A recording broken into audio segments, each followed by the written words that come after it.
Well, this week we are going to be in Be Diligent chapter 5, but we're studying Mark 6. So it confused me just a while ago, so maybe I hope it didn't confuse anybody else. As we start here, last week Mark described how God's servant Jesus is the victor over danger and how he calmed that storm, demons sending them into the pigs, disease healing that woman with the hemorrhage, and even death by raising Jairus' daughter. These victories assure us that he can help us too. Since he holds the ultimate authority, we need never fear. This week, Mark describes the unbelief that Jesus faced. He's doing all these miracles, yet he faces all this unbelief from his acquaintances, from his enemies, and even his own disciples. We're going to look first at the unbelief of his acquaintances. It's in Mark 6, 1 through 7.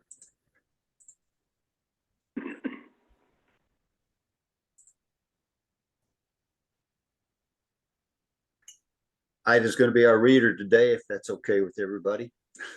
Yes. Of course. Jesus left that part of the country and returned with his disciples to Nazareth, his hometown. The next Sabbath, he began teaching in the synagogue, and many who heard him were amazed. They asked, "Where did he get all this wisdom and the power to perform such miracles?" Then they scoffed. "He's just a carpenter, the son of Mary, and the brother of James, Joseph, Judas, and Simon. And his sisters live right here among us." They were deeply offended and refused to believe in him. Then Jesus told them, "A prophet is honored everywhere except in his own hometown and among his relatives and his own family." And because of their unbelief, he couldn't do any miracles among them except to place his hands on a few sick people and heal them. And he was amazed at their unbelief. Then Jesus went from village to village, teaching the people, and he called his 12 disciples together and began sending them out 2 by 2, giving them authority to cast out evil spirits. So Jesus returned to his hometown, Nazareth, but they didn't take him very seriously. Jesus' reputation had preceded him because they knew about him, because the synagogue leaders let him teach there and everything. But in Nazareth, he was ministering to people who knew him maybe too well, and they had no spiritual understanding of him. Their unbelief prompted Jesus to exclaim that a prophet is honored everywhere except in his own hometown and among his relatives and his own family, as Ida just read. Well, 2 things astonished these people about Jesus: his miracles and his wisdom.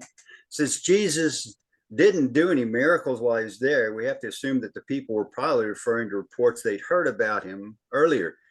As I pointed out last week, Nazareth is only about 30 miles from Capernaum. If you look at, Israel's not a big country, and if you look at this map, Capernaum's right up here on the Sea of Galilee. Are you seeing my pointer very well? Yes. Okay. And then over here, just right over here, is Nazareth, and this whole region is Galilee that they're part of. So it wasn't very far, so they would have heard through the grapevine what was going on there in Capernaum, where Jesus was. Their unbelief hindered Jesus from being able to have a greater ministry among them. They couldn't trust him and experience his wonders because they thought they already knew him. He'd been their neighbor for nearly 30 years, for goodness sake. They had seen him at work in the carpenter shop. They probably had some furniture maybe he'd repaired or built. And he appeared to be just another one of them, a Nazarene. He was a commoner. And the people saw no reason to treat him as anything remarkable. I like this from Wearsby. Familiarity breeds contempt. That's a well-known phrase. However, it's got to be taken with a grain of salt. For example, can you imagine a loving husband and wife thinking less of each other because they know each other so well? Or two good friends despising each other because their friendship has deepened over the years? Well, Wearsby mentions a different quote, which is familiarity breeds contempt only with contemptible things or among contemptible people. Oh. The contempt shown by the Nazarenes said nothing about Jesus, but it told a lot about them. I'm going to take a little break. There's some muting. Somebody, I'm getting feedback. Let me try just muting. Yes, if that goes away. That's better. Sorry, Libby, I think it was you. We'll see. Maybe I'm wrong. No, it's still going on. Okay.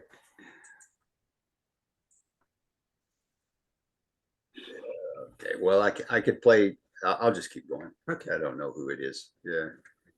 Or if it's any of them, and just Zoom sometimes acts up. Anyway, the people respected a hardworking carpenter in Jesus' time. They respected Jesus, but it's just they weren't expecting miracles or profound truths come out of his mouth. If he was so special, why didn't his sibling have the same power and wisdom, for example? Why did his sibling not even believe in him? They didn't believe in him, so why should we? People who called him the son of Mary may actually have been insulting him, because in that culture, you identified a man by calling him the son of his father, not his mother. Well, the people of Nazareth were deeply offended, and that's what it is in the Bible, in our translation, but in Greek, it means they stumbled over him. In turn, Jesus was amazed at their unbelief.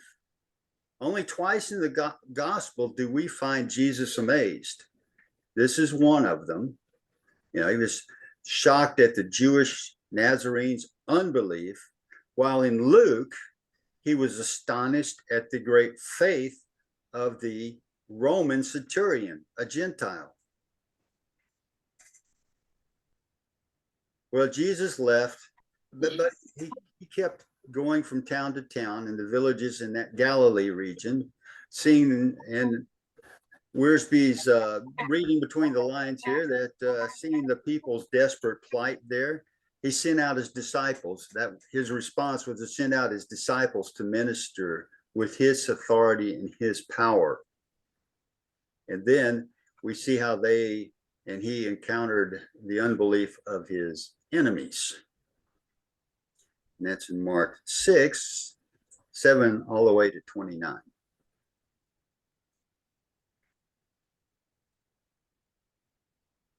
And he called his 12 disciples together and began sending them out 2 by 2, giving them authority to cast out evil spirits. He told them to take nothing for the journey except a walking stick, no food, no traveler's bag, no money. He allowed them to wear sandals, but not to take a change of clothes. Wherever you go, he said, stay in the same house until you leave town.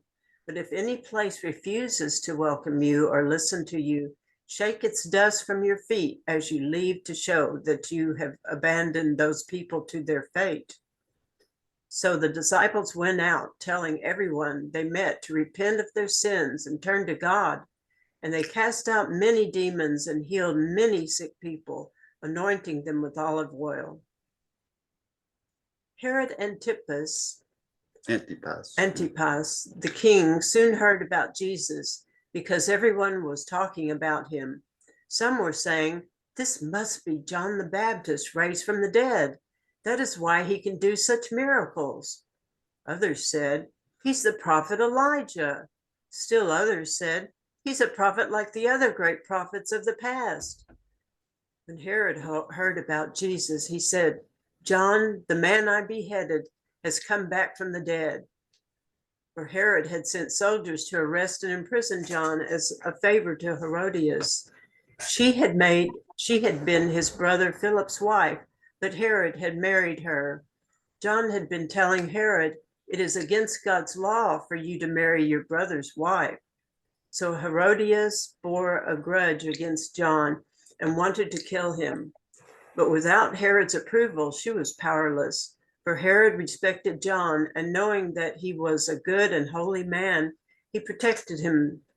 Herod was greatly disturbed whenever he talked with John, but even so, he liked to listen to him.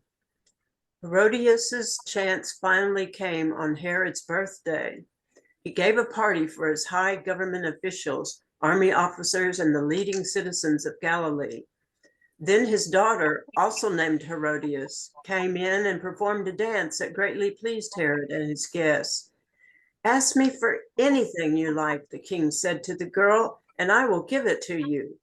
He even vowed, "I will give you whatever you ask, up to half my kingdom." She went out and asked her mother, "What should I ask for?" Her mother told her, "Ask for the head of John the Baptist." So the girl hurried back to the king and told him, "I want the head of John the Baptist right now on a tray." Then the king deeply regretted what he had said, but because of the vows he had made in front of his guest, he couldn't refuse her. So he immediately sent an executioner to the prison to cut off John's head and bring it to him. The soldier beheaded John in the prison, brought his head on a tray, and gave it to the girl, who took it to her mother. When John's disciples heard what had happened, they came to get his body and buried it in a tomb. Well, lot in there. Let's go through it. When Jesus originally called the 12 apostles, I'm getting some bad feedback. Are you hearing it? I'm hearing you. No, I'm not. Oh, I can hear the feedback. Okay. Okay.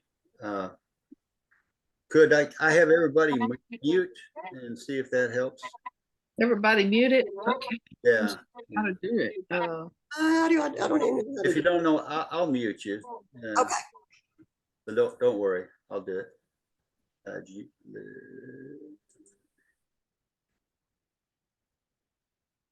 Well, it looks like it's gone now. Great. Okay. Let's continue then. When Jesus originally called the 12 apostles, his purpose was to teach and train them so they might assist him and eventually be able to take his place when they return to the Father. Well, he's going to need that. Eventually, these apostles are going to need to know how to carry on the message when Jesus isn't there anymore. So Jesus knew that. And so before sending them out, he reaffirmed their authority to heal and cast out demons and gave them specific instructions. What were they? Well, he told them to take what they already owned and not go out and buy any special equipment for the itinerant travels. They were not to be loaded down with extra baggage. There was a sense of urgency, immediately in this commissioning sermon. Jesus wanted them to be adequately supplied, but not to the point of ceasing to live by faith. They weren't to beg. As they ministered from place to place, they would meet hospitality and they would meet his hostility. They'd meet friends and they'd meet enemies. He cautioned them to stay at one house in each community and not to pick and choose their food and accommodations. So don't go and figure out who's the best chef in this town and always go to that house. No, you go where I show you. They were to be servants, not pampered guests. If a house or village didn't receive them, they had his permission to declare God's judgment on those people. It was customary for the Jews to shake the dust off their feet whenever they left Gentile territory. They viewed Gentile territory as contaminated, right? But for Jews to do this to their fellow Jews would be very unusual and kind of really show what they thought of them. This word translated send in Mark 7. And he called the 12 disciples together and began sending them out two by two. Means to send someone with a special commission to represent another and to accomplish his work. Okay, so there's a lot more into it than just the send. It was a special kind of commission sending out with a specific task in mind. Jesus gave these 12 men then the apostolic authority and the divine ability to do the job he sent them to do. They were not on their own. They represented him in everything they did. And these men, these disciples, this time they did exactly what Jesus told them to. It's remarkable that these ordinary people, you know, Matthew, Mark, well, not Mark, but Matthew and James and John and all the Peter and Andrew and all the disciples, these ordinary men, fishermen and so forth, could go out in this way to represent Almighty God and show their authority by performing miracles. God's commandments always include his enablement, is the message there. And we should remember that when we feel really called by God to go do something, and you think, I can't do that. Let's read 2 Corinthians 3, 5 and 6.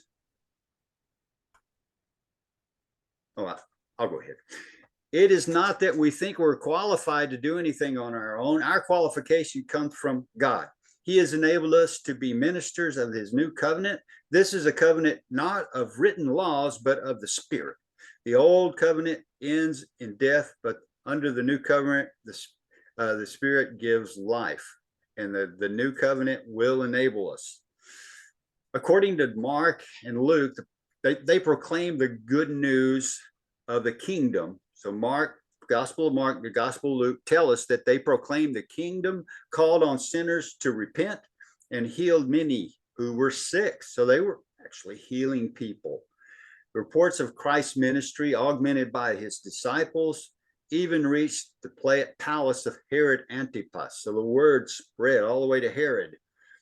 Well, at this point, Mark again uses intercalation or sandwiching with that segue into Herod, because now he describes how John the Baptist was murdered.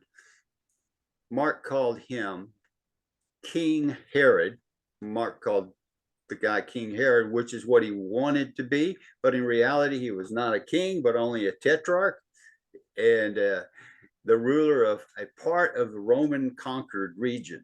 You know, this is Roman conquer, so the Romans were technically in charge of it, and they made him in charge of this part. Well, years earlier, when his father, King Herod the Great, had died, you know, Herod the Great was around when Jesus was born. He died. Then what did the Romans do? They didn't have this Herod the Great who was keeping the whole region together. They divided the territory among his three sons. And Caesar made Antipas, his son Antipas, the tetrarch of Perea and Galilee. Okay, back to this map. Here's Galilee here, and Perea is this region right here. So here's in this kind of bluish gray color is Galilee and Perea, and that's what Herod had control over.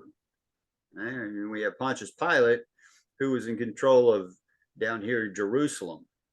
So they were, you know, that's why later we'll see Jesus bounce between, you know, Herod and Pontius Pilate.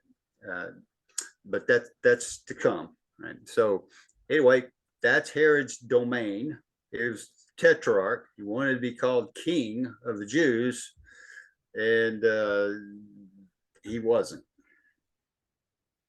Herod Antipas had, after Caesar done that for him, he was a real conniver. So he divorced his wife, and so he could marry Herodias, the wife of his half brother, Herod Philip. It was a wicked thing. It was a wicked alliance, contrary to laws of Moses. Moses doesn't want you to divorce and marry a half brother, the wife of a brother. Well, this was something that was very much against the Jewish law. Herod wanted to be called King of the Jews, so John called him out on it, and he denounced that king for his sins. He was fearless, John the Baptist. Well, Herod feared John, privately listened to him preach, as it said there, and was unsure how to respond. Then we have Queen Herodias. She didn't fear John. She hated him because of what he told her husband, and said that Queen Herodias is effectively a sin. She, of course, we learn, wanted him killed and just waited for the right time. And that was on Herod's birthday. Happy birthday, husband. I'm going to do this for you. Then her opportunity came, and she acted. The royal feasts were extravagant in their display of wealth, provision, and for pleasure. It was almost kind of an orgy kind of thing. And the Jews wouldn't have allowed a woman to get near such a kind of all-male affair.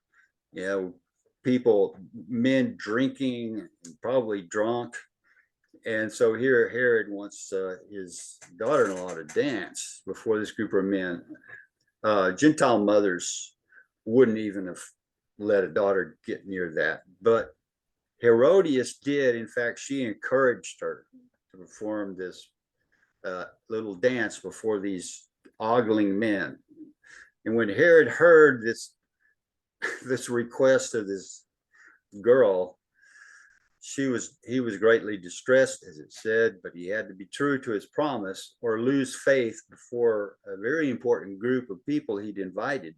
As it was a political thing to invite them all to this big excuse for a party so that he could hobnob with them. So he pretty much had to do it. The result of the death was an innocent man. And the violent murder was the first of 3 described in the New Testament. The other 2 were, of course, the crucifixion of Christ and the stoning of Stephen. Later, when Herod heard about the wondrous works of Jesus, he was unsure whether it was John the Baptist who'd come back. He really did worry that it was John the Baptist come back from the dead to haunt him and condemn him. Herod's conscience was there, right, bothering him, but he was unwilling to face his sins honestly and repent. The report of John's death probably stirred Jesus deeply. This was Jesus' cousin. Maybe you could call him Jesus' best friend in the world. Kind of understood him better than anybody else. We're going to meet Herod Antipas at the end of the Gospels, this Gospel, when Pilate sends Jesus to him as part of his unjust trial, right? Like I said earlier, they bounced between Pilate and Herod. Jesus wouldn't even speak when he did that. Jesus wouldn't even speak to Herod, this adulterer and murderer of his friend. In Acts, we learn that in AD 39, Herod Agrippa, the nephew of Herod Antipas, denounced his uncle to Caesar, and Antipas deposed him and sent him into exile. So that's what happens to enemies of Jesus. Eventually, they do get their justice. So that was the unbelief of Herod. He didn't really fear Jesus too much. And certainly these enemies didn't believe Jesus or John the Baptist. Herod sort of did, but then it was his wife Herodias had no fear. And then finally we have the unbelief of his disciples that we'll talk about next. That's verses Mark 6:30 through 56. Mark narrates us how that went. The apostles returned to Jesus from their ministry tour and told him all they had done and taught. Then Jesus said, "Let's go off by ourselves to a quiet place and rest a while." He said this because there was so many people coming and going that Jesus and his apostles didn't even have time to eat. So they left by boat for a quiet place where they could all be alone. But many people recognized them and saw them leaving, and people from many towns ran ahead along the shore and got there ahead of them. Jesus saw the huge crowd as he stepped from the boat, and he had compassion on them because they were like sheep without a shepherd. So he began teaching them many things. Late in the afternoon, his disciples came to him and said, "This is a remote place and it's already getting late. Send the crowds away so they can go to the nearby farms and villages and buy something to eat." But Jesus said, "You feed them." "With what?" they asked. "We'd have to work for months to earn enough money to buy food for all these people." "How much bread do you have?" he asked. "Go and find out." They came back and reported, "We have 5 loaves of bread and 2 fish." Then Jesus told the disciples to have the people sit down in groups on the green grass. So they sat down in groups of 50 or 100. Jesus took the 5 loaves and 2 fish, looked up toward heaven and blessed them.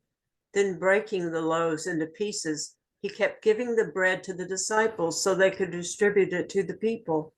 He also divided the fish for everyone to share. They all ate as much as they wanted, and afterward the disciples picked up 12 baskets of leftover bread and fish. A total of 5,000 men and their families were fed. Well, at this point in this narrative, he had he'd sandwiched in this flashback about Herod's murder of John the Baptist. He returns to his earlier narration, in which he was telling us all the things Jesus was doing. You know, he visited Nazareth and then sent out the disciples. The disciples had just returned, and upon their return, he took them by boat to. He wanted a secluded place so they might rest after their labors. And some commentators think maybe Jesus, since he was half human, needed some time to get to grieve about John the Baptist. Well, anyway, he wanted also to discuss their ministry with them and prepare them for their next mission. Another reason, though, probably he went into seclusion was the growing opposition due to unbelief of both the political and the religious leaders. Herod's murder of John the Baptist, you know, that's why Mark stuck that in there, sandwiched that in there to show evidence that there was a climate now existing in which it was changing, so that Jesus' disciples had to be really careful. So the best thing to do was just to get away. But the crowds wouldn't let him because they wouldn't leave him alone. They followed him, wanted to hear his preaching and maybe see him perform miracles. Despite this interruption to his plans, probably needed some sleep, for goodness sake. And their shallow motives of the crowds, he knew why most of them were probably there. They wanted a spectacle. Well, Jesus compassionately welcomed them and taught them the word. In addition, he performed a miracle for them, the feeding of these 5,000. Earlier, you know, Jesus had sent the 12 apostles out to minister because he felt compassion for the multitudes. This time, the multitudes came to him, and the disciples wanted to send them away. Okay, here's where Mark starts really showing us how much the disciples have to learn by the time Jesus is crucified to be able to carry on that message he has. And one of the goals I think of Mark as an author is to show us how Jesus was to take these guys that really needed to learn a lot and use them very effectively later in life when we see the Acts and all of the epistles they wrote to see just what amazing things they do eventually do. But right now they're pretty much clueless in a lot of ways. They still hadn't learned to look at life through the eyes of Jesus. You know, to them, these crowds were a problem and a nuisance, but to Jesus, they were sheep without a shepherd. The disciples would come up with only two suggestions. They could only think of two things. Well, we go work for a month and buy it for them. But that, you know, send the people away, find their own food, right? Jesus looked at the situation not as a problem, but as an opportunity to trust the Father and glorify his name. Yeah, you can look at life as problems being problems that are going to take you down, or problems as being opportunities that take you to the next level. And an effective leader sees the potential opportunities in all problems and is willing to act by faith. Acting based on human wisdom, his disciples saw the problem but not the opportunity of God's power. Well, at Jesus' prompting, they scavenged a few loaves of bread, a couple of fish. Jesus had the people sit down in organized groups on the green grass. Mark's reader would immediately see the contrast between this meal and Herod's glittering sensual feast mentioned just before. They're eating on grass. Herod was having this massive meal. So Jesus took a little lunch, blessed it, broke it, gave it to the disciples, distributed among the hungry people. The miracle took place in his hands, not theirs. And so, but who did the work? He told the disciples to go do these things. The disciples were the ones distributing, right? Not Jesus. So he does the miracle through our hands. Whenever we give whatever we give him, he can bless and multiply it. We're not the manufacturers. We're just the distributors of the blessings that God gives. Next, we have that they went out on the ocean. Before I get there, any comments or thoughts? We've been going for a while.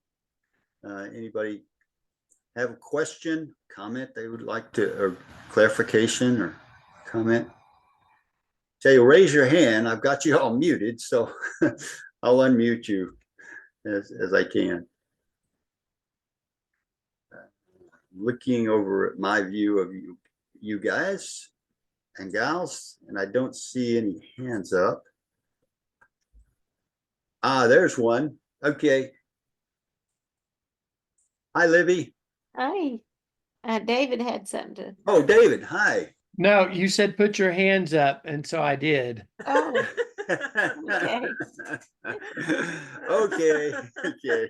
I don't have a question. All right. Fair enough. We'll continue.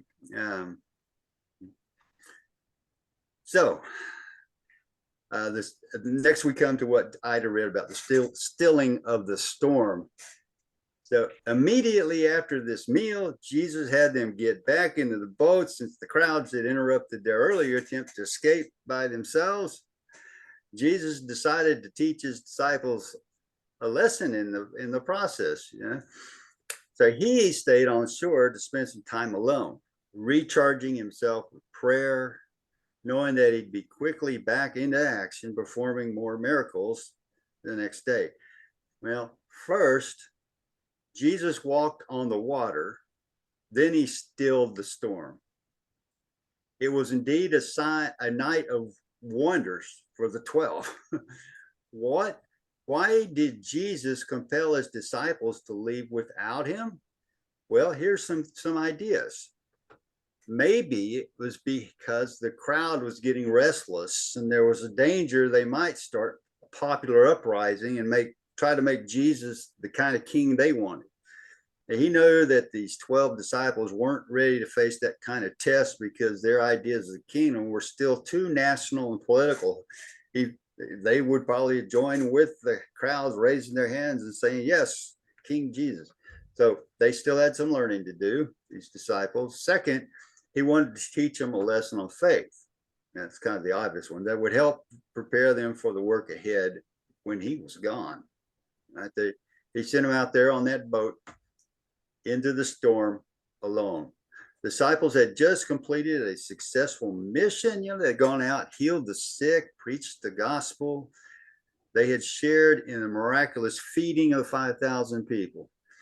They should have been on a spiritual high. And this in itself was kind of dangerous. It's good to be on a mountaintop if you don't get careless and step off a cliff. I like that. God's spiritual blessing has always got to be balanced with the burdens and battles.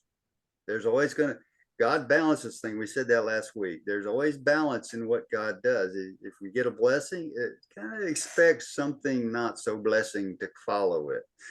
Otherwise, we become pampered children or puppets on a string, worse yet, instead of mature sons and daughters. And if you always just made things great for us and did what we wanted, we asked, we received, like some of those science fiction movies where they put their plate in front of this machine and this materializes, a 4-course meal. And they get to eat it. Yeah, if God were like that, give us everything we wanted, we wouldn't really need to have any faith because we know there's a God. So he gives us the battles as well as the blessings. So earlier, Jesus had led his disciples into a storm following a day of teaching. That was last week. Remember, he was asleep in the back. Now, after a time of miraculous ministry, he again led them into a storm. Thought maybe they won't be so fearful this time. In the book of Acts, it's interesting that the storm of official persecution began after the disciples had won 5,000 people to Christ. 5,000 being, well, perhaps they were in confinement. Perhaps while they were in confinement, rather, the apostles recalled that this prior storm that followed the feeding of the 5,000 so that they could assure themselves that Jesus would again see them through. What that's talking about is they led 5,000 into belief and then they got put in jail. And Jesus maybe gave them this experience to remind them that God would see them through it. Each new experience of testing demands more faith and courage. In the previous storm, the disciples had Jesus in the boat with them. This time he was on the mountain praying for them this time. And so what was he doing? He was teaching them to live by faith. And that scene illustrates the situation of God's people today. We're in the midst of this stormy world, tossed and seemingly ready to sink. Like right now, we think a war is about to explode. But in his glory, he is interceding for us. When the hour seems darkest, he will come to us and we will reach the shore, just like happened to these disciples. The waves that frightened the disciples were simply stair steps to bring Jesus to them. I love that. These waves that frightened the disciples were simply stair steps to bring Jesus to them. He waited until the situation was so desperate that they could do nothing to help themselves. They were completely at his mercy. And Wiersbe thinks that Jesus acted like he would walk past them, past the boat, because he wanted them to recognize, trust, and invite him into the ship. Sadly, they didn't recognize him, instead screamed for fear because they thought he was a ghost. Well, so Jesus is teaching. So he reassured them with his word. Take courage, I am here. So I am is another name for God. Well, the disciples had failed their test, but maybe they learned the lesson Jesus wanted them to learn. They still lack at this point spiritual insight and a receptive heart. these many miracles they'd seen this day and just the day before, including the most recent ones of the loaves of fishes, made no lasting impression on them. And even the disciples of Jesus Christ, and then the takeaway is even a disciple of Jesus Christ can develop a hard heart if he does not respond to the spiritual lessons that Jesus teaches us in life and ministry. And we know that because one of those disciples was Judas in the boat. Well, as we review these two miracles, we can see that Jesus brings provision and protection. I'll quote from something you probably all have heard before. The Lord is my shepherd. I have all that I need. I will not be afraid. So if we trust in him, he will always have sufficiency and security, no matter the situation. The important thing is to trust him.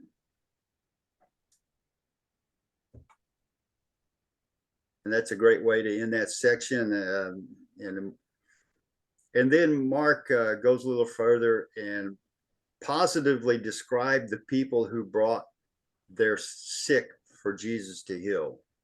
I'm sorry. He closed the section positively after beating up on the disciples like he was doing, his apostles.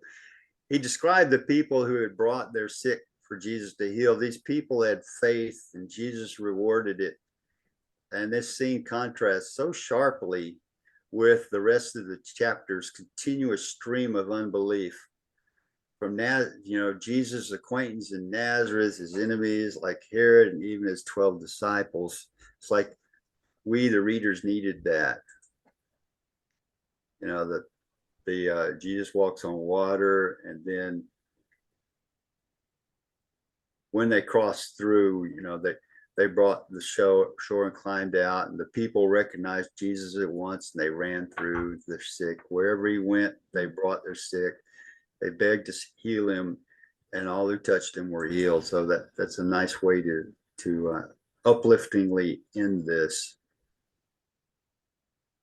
Next week, Mark's going to narrate a busy phase in Jesus' ministry. Mark, the immediate man full of action. And we're going to see how he confronts some Pharisees, praises a Gentile, heals a deaf man, miraculously feeds a second crowd, confronts the Pharisees again, heals a blind man, reveals his true messianic nature, and warns about his coming crucifixion.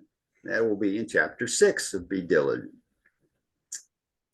I'm going to see if there's a way to unmute everybody. Otherwise I'll maybe like this, and we can talk about this. Okay. I've got everybody. Well, okay. That's it. All right. What are your thoughts and comments? It was a great lesson once again. Yes. Yeah, it was. Great lesson and great reader. Any new insights from it? One little thing that I had was you accidentally said ocean instead of lake for the Sea of Galilee. Oh, I know okay. he knows the difference. the Ocean of Galilee, I said. You said stepped off into the ocean or something. Oh, into the ocean. Yeah.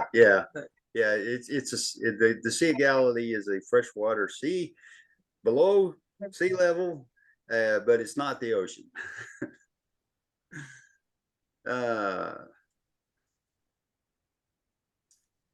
Tell me once again, I know we read this in the lesson, but for some reason I've forgotten it already, but the difference in a disciple and an apostle is?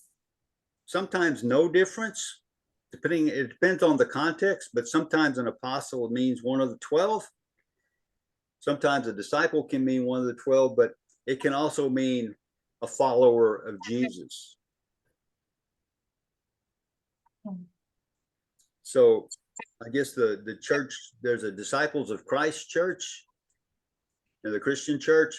I guess that would be the broader sense of the word disciple. That's my understanding. Anybody hear something different? I agree.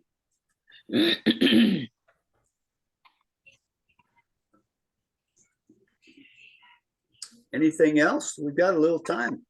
Not Ralph, that we have to use it, but yeah. I Ralph? think there's some very probing questions at the end of each chapter. Yes, I like number 5. Ah, good. What do you think? Ralph, Okay. Number 5.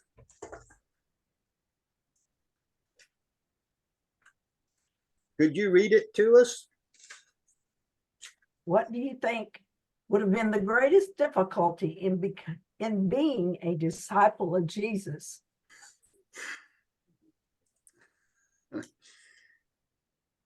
It's a good one. That's a good one.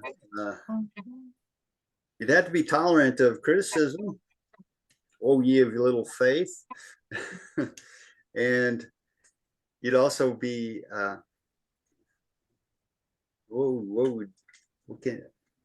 I don't know. I'd like to have been an apostle. Yeah. Oh boy.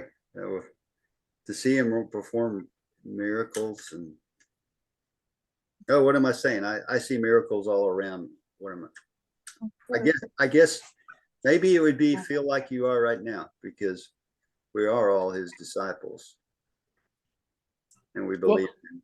Well, I always thought the most difficult thing in being a disciple would be you're bringing your Jewish eyes, but yet things are changing. And so you're kind of caught in the middle of a sea change there. And, you know, he's always expecting the disciples to be learning more faster, or scolding them for not catching on. And I just wonder if I was there, if I would be making the same mistakes, and I'm sure I would. Me too. Yeah. Or I was thinking they were trusting in themselves a lot, especially for the waves and the Sea of Galilee, you know, the storm. And instead of putting their trust in Jesus and said, it's going to be fine. They'd just seen him calm the storm the day before, I believe. They'd just seen him feed 5,000 people miraculously. And now they're out on the sea and they see him walking on water and they don't believe it. Who is this? Yeah. Easy to criticize him. I wonder if what I would do though. Yeah. Would I be Peter and step out on the water, or stay in that boat? Probably stay in the boat.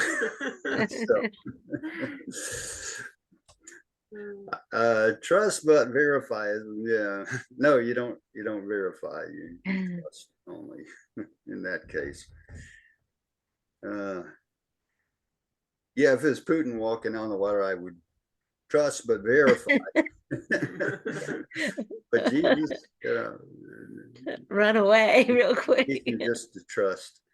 And later, yeah, what I like to think about is who they became, though.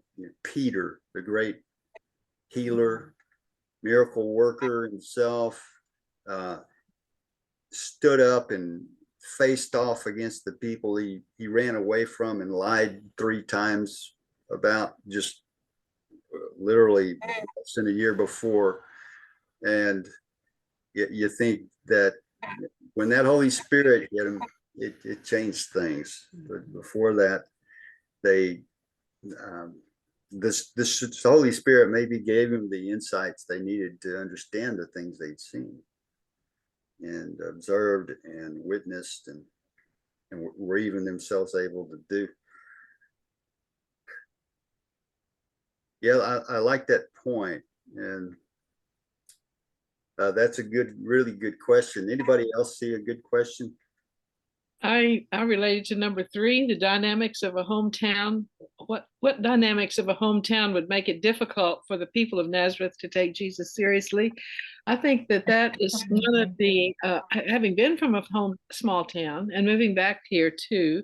I think one of the allures that cities. This has nothing to do with our Bible reading, except for the fact that the allure of cities for young people is that you go away from your raising. And in other words, what you in cities, everybody is unknown. None of their history follows them, and they can become much greater in many respects than they ever would if they stayed home, because people at home will give them no credence if their family is just ordinary, and there are extraordinary people in ordinary homes. We all know that. But the general prevalent thing in a small town is that your family name or your own reputation, however it was good or bad or whatever, just clings to you, and you can't, it's hard to outlive it or whatever. So anyway, True.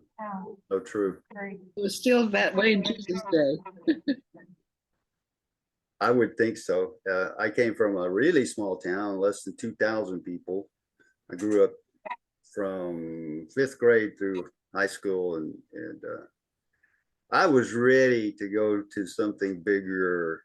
I thought it was all the grass was so much greener in the city. I learned it was kind of dirty in the city, really, not that green anyway. But that was one of the things I looked forward to, and I did enjoy for a while. Not that I wasn't in a goldfish bowl like I was in that town. I miss it now. Well, anyway, I see we're over the hour. Any last comments before we close with a prayer? Very good lesson, though. Very good lesson, yes. Yes, I agree. Thank you. It was Wiersbe did a good job this time. And you did too. Yes, Thank you. very good.